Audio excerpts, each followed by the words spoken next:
Sun Risers Hyderabad grand victory అందుకుంది. IPL 2025 ఘన విజయంతో ముగించింది.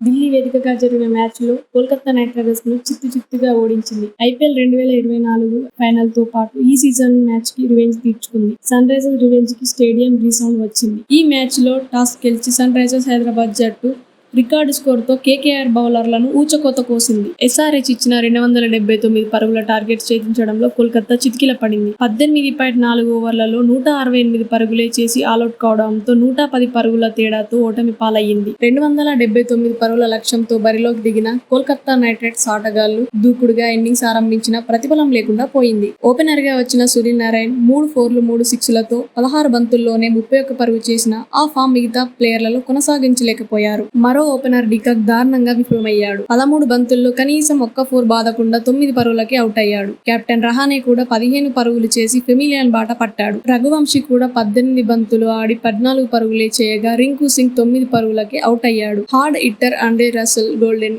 డక్ గా వెనుదిరిగాడు. దీంతో కోల్కతా నైట్ రైడర్స్ 95 పరుగులకే 6 కీలక వికెట్లు కోల్పోయింది. కనీసం 145 పరుగులు కూడా చేయకుండా ఆలౌట్ అవుతుందని అందరూ అనుకున్నారు. రమణదీప్ సింగ్ 6 తో టీంలో జోష్ నింపగా 5 బంతుల్లో 13 పరుగులు చేసి అవుట్ అయ్యాడు. ఆ తర్వాత వచ్చిన బౌలర్ హర్షిత్ రాణా 4-6 బాదడంతో మనీష్ పాండే కూడా బ్యాట్ కి పని చెప్పాడు. వీరిద్దరు వీర బాదుడు బాదడంతో కోల్కతా నైట్ రైడర్స్ గౌరవప్రదమైన స్కోరు చేయగలిగింది. వీరు 8వ వికెట్ కు 52 పరుగుల భాగస్వామ్యం నెలకొల్పారు. మనీష్ పాండే 23 బంతుల్లో 2 ఫోర్లు 3 సిక్స్లు 37 పరుగులు చేసి అవుట్ అయ్యాడు. హర్షిత్ రాణా 21 బంతుల్లో 2 ఫోర్లు 3 సిక్స్లతో 34 పరుగులు చేసి అవుట్ అయ్యాడు. దాంతో కేకేఆర్ 18.4 ఓవర్లలోనే 168 పరుగులకి ఆలౌట్ అయ్యింది. సన్ రైజర్స్ హైదరాబాద్ బౌలర్లలో జయదేవ్ ఉనద్కర్, హర్ష దుబే, ఈశాన్ మలింగ తలో 3 వికెట్లు తీసుకున్నారు. ఈ సీజన్లో 14 మ్యాచ్లు ఆడిన సన్ రైజర్స్ 6 గెలిచి 5 ఓడగా ఒక మ్యాచ్లో ఫలితం తేలలేదు. ఈ విజయంతో సన్ రైజర్స్ హైదరాబాద్ పాయింట్ల పట్టికలో 6 స్థానానికి ఎగబాకింది.